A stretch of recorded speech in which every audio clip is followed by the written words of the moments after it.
Father's Day is every day. Want to know about your one in a million dad?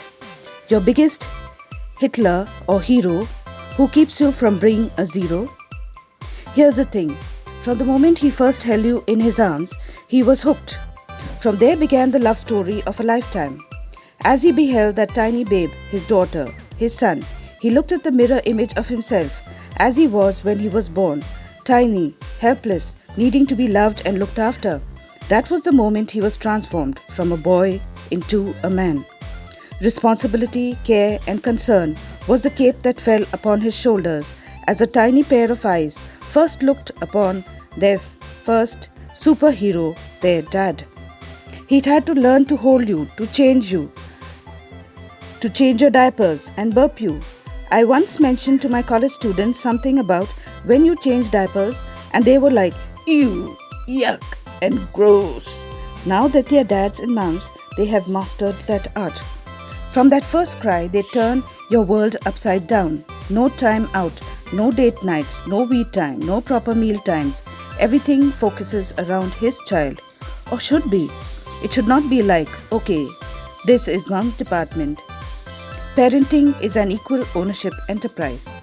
Fathers have to step in and play it up, be committed, focused, embrace all the good times and bad times. They have to be black velvet and blue steel.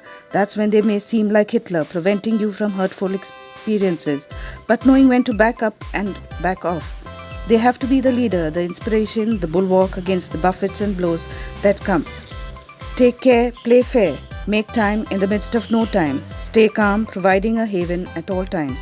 Kudos to the fathers who held firm belief in their kids, stood by like a rock of Gibraltar, gave up friends, interests, and their own lives to just be there, be around when the kids need him.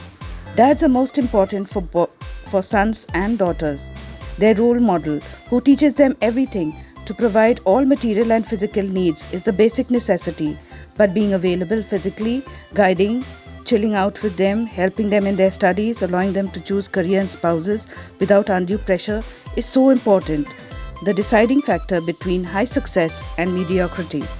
Remembering birthdays, achievements, validating their endeavors, never putting them down, never giving up, never quitting, always weathering all the storms and helping their kids to emerge winners. Father's Day is not an easy title. Uneasy is the head that wears the crown, and if you wish to wear that, then there's the hard grind, 365 days of every year, forever.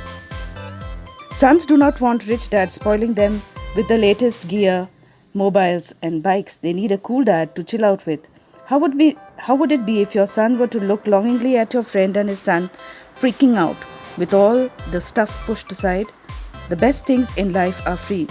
Your time, your unconditional love and support, we time, bedtime stories, watching IPL together, the entire family, chilling out. If that's all it takes to make your kid's heart swell with pride and love, how can you not afford it? If all your daughter wants is a loving, supporting, caring father who helps her be the best version of herself, helping her achieve her goals and dreams rather than expensive gifts and wanting you to be there always, a tower of strength and affirmation, is that asking too much? God is our first dad. Then there are cool dads, good dads, super dads, good time dads, and gone dads. Which kind of dad are you? I'm ending this with a few relevant quotations from Dawn French, a British actress, comedian, presenter, and writer. It was my father who taught me to value myself. He told me that I was uncommonly beautiful and that I was the most precious thing in his life.